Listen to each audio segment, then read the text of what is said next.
നമസ്കാരം. This is legal prism law may D C.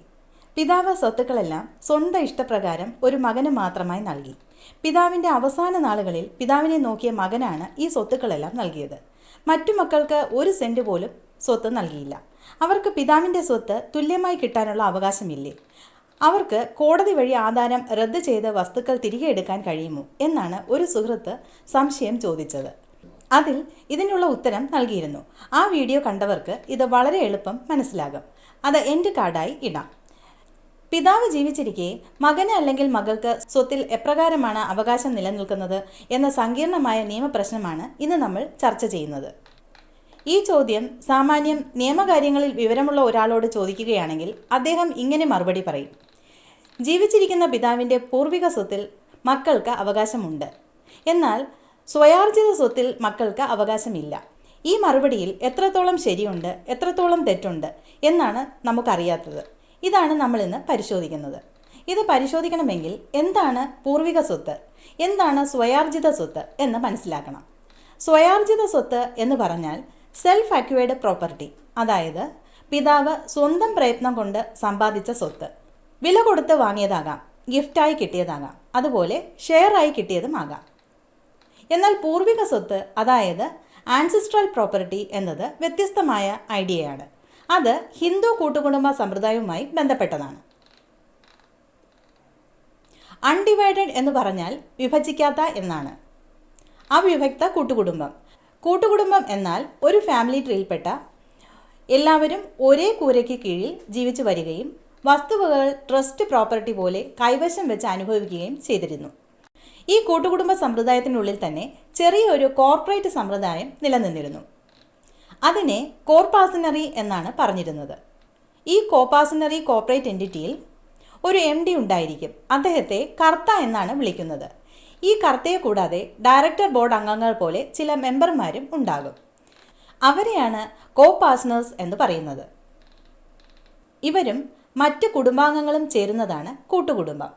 പിതാമഹൻ വഴിയുള്ള പുരുഷ അംഗങ്ങളാണ് ഈ കോപാർട്ട്നർ. ഈ കോപാർട്ട്നർമാർക്ക് പൂർവിക സ്വത്തിന്മേൽ അവകാശം കൈവരും. ഇതവരുടെ ജന്മാവകാശമാണ്. പൂർവിക സ്വത്ത് എന്താണെന്ന് പറയുവാനാണ് ഇതൊക്കെ ഇവിടെ പറയുന്നത്. സ്ത്രീകളുടെ കോപാർട്ട്നറി അംഗീകരിക്കപ്പെട്ടിരുന്നില്ല. അവർക്ക്, അതായത് വനിതാ അംഗങ്ങൾക്ക് പൂർവിക സ്വത്തിന്മേൽ ജന്മാവകാശം കിട്ടുമായിരുന്നില്ല. അതുപോലെ കൂട്ടുകുടുംബം എന്ന വലിയ ഫാമിലി ട്രീയിലെ ബ്രാഞ്ചസ് ആയി നിൽക്കുന്നവർക്കൊന്നും ഈ ജന്മാവകാശം ഉണ്ടായിരുന്നില്ല. ഇങ്ങനെ ഒരു കൂട്ടുകുടുംബ പ്രസ്ഥാനത്തിലെ ഒരു എലൈറ്റ് ക്ലാസ് ആയിരുന്നു കോപാർട്ട്നേഴ്സ്. അവരുടെ ഹെഡ്മാനാണ് കർത്ത. ഇത്തരത്തിലുള്ള കോപാർട്ട്നേഴ്സിനെ മിക്ക പ്രസ്ഥാനങ്ങളിലും ഇപ്പോഴും കാണാം. ഈ പറഞ്ഞ കൂട്ടുകുടുംബ പ്രസ്ഥാനത്തിൽ തലമുറകളിലേക്ക് അൺഡിവൈഡഡായി കൈമാറുന്ന സ്വത്താണ് പൂർവിക സ്വത്ത്. നമ്മൾ സാധാരണ പറയുന്ന തരത്തിൽ പിതാവിൽ നിന്നും കിട്ടിയ സ്വത്തല്ല പൂർവിക സ്വത്ത്. പൂർവിക സ്വത്ത് വിഭജിക്കപ്പെടാതെ തലമുറകളിലേക്ക് കൈമാറുന്നതാകണം എന്ന് മാത്രമല്ല, 4 തലമുറകൾ അവിഭക്തമായി കൈമാറപ്പെടുകയും വേണം. അതായത് എൻ്റെ കയ്യിൽ ഒരു പൂർവിക സ്വത്ത് ഉണ്ടെങ്കിൽ അതെൻ്റെ പിതാവിൻ്റെ മുത്തച്ഛനിൽ നിന്നും പിതാവിൻ്റെ പിതാവിലേക്കും അവിടെ നിന്ന് പിതാവിലേക്കും അതിനുശേഷം എന്നിലേക്കും കൈമാറി വന്നതാകണം. അത് ഏതെങ്കിലും പോയിന്റിൽ വെച്ച് പാർട്ടീഷൻ ചെയ്യപ്പെടുകയാണെങ്കിൽ ആൻസിസ്ട്രൽ പ്രോപ്പർട്ടി എന്ന സ്റ്റാറ്റസ് മാറി അത് അക്വയർഡ് പ്രോപ്പർട്ടി എന്ന സ്റ്റാറ്റസിലേക്ക് പോകും. പൈതൃക സ്വത്ത് വിൽപത്രം വഴിയോ ധനനിശ്ചയം വഴിയോ ഗിഫ്റ്റായോ ലഭിച്ചാലും അത് സെൽഫ് അക്വയർഡ് പ്രോപ്പർട്ടി എന്ന സ്റ്റാറ്റസിലേക്ക് പോകും. അതായത് പിതാവിൽ നിന്നും സ്വത്ത് കിട്ടി എന്ന ഒറ്റ കാരണത്താൽ അത് പാരമ്പര്യ സ്വത്തായി കാണാനാകില്ല. ആൻസിസ്ട്രൽ പ്രോപ്പർട്ടിയിൽ കോപാർട്ട്നർമാർക്ക് അവകാശം വരുമെന്ന് പറഞ്ഞല്ലോ. ഇത് ജന്മാവകാശമായി കിട്ടുന്നതാണ്. ഇത് ശരിക്കും പുരുഷന്മാർക്കുള്ള റിസർവേഷനാണ്. രാജകൊട്ടാരങ്ങളിൽ അടുത്ത കിരീടാവകാശിയായി വനിതകളെയും ചിലപ്പോൾ തിരഞ്ഞെടുക്കുന്നത് കാണാറുണ്ടല്ലോ എന്ന് നമുക്ക് സംശയം വരാം. കോപാർട്ട്നറികൾ തന്നെ പല വിധത്തിലുണ്ട്. ഇതിൽ ദായഭാഗ കോപാർട്ട്നറിയിൽ സ്ത്രീകൾക്കും ജന്മാവകാശം നിലനിർത്താൻ കഴിഞ്ഞിരുന്നു. എന്നാൽ മിതാക്ഷര കോപാർട്ട്നറിയിൽ പുരുഷ പ്രജകൾക്കായിരുന്നു ആധിപത്യം.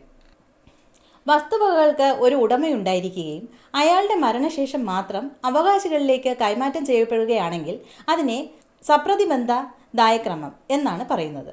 എന്നാൽ കോപാർട്ട്നർക്ക് ജന്മാവകാശം ലഭിക്കുന്നത് മറ്റെല്ലാ ഓണർമാരെയും ഒഴിവാക്കിക്കൊണ്ടാണ് എങ്കിൽ ഇതിനെ അപ്രതിബന്ധ ദായക്രമം എന്നാണ് പറയുന്നത്.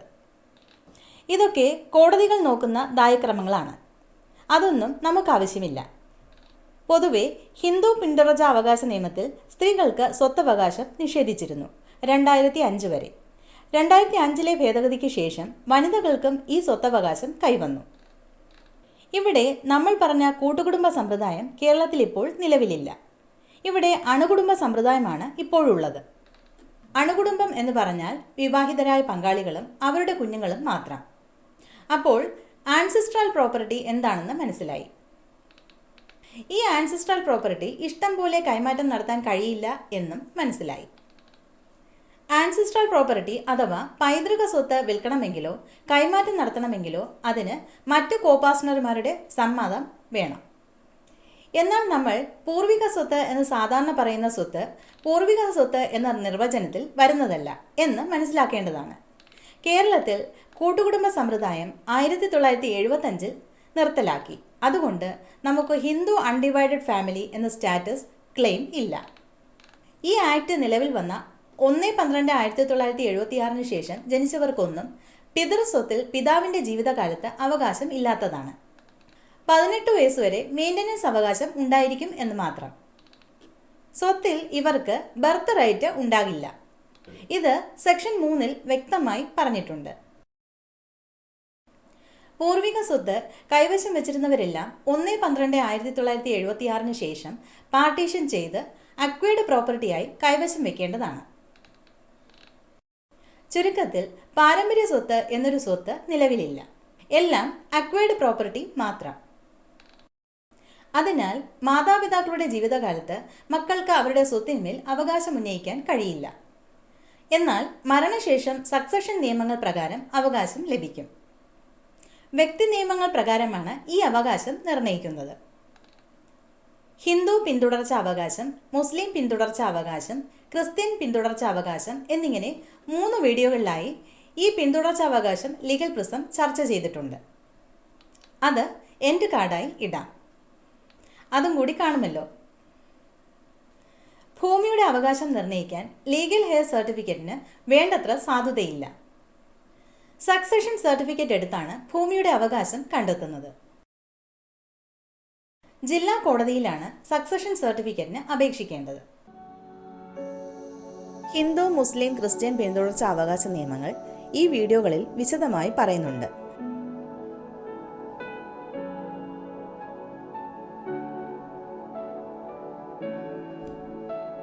"60 വയസ്സ് കഴിഞ്ഞവർ ചെയ്യുന്ന ആധാരങ്ങളുടെ സാധ്യത" എന്ന വീഡിയോ കൂടി കാണുമല്ലോ. Thanks for watching. Thanks for your support.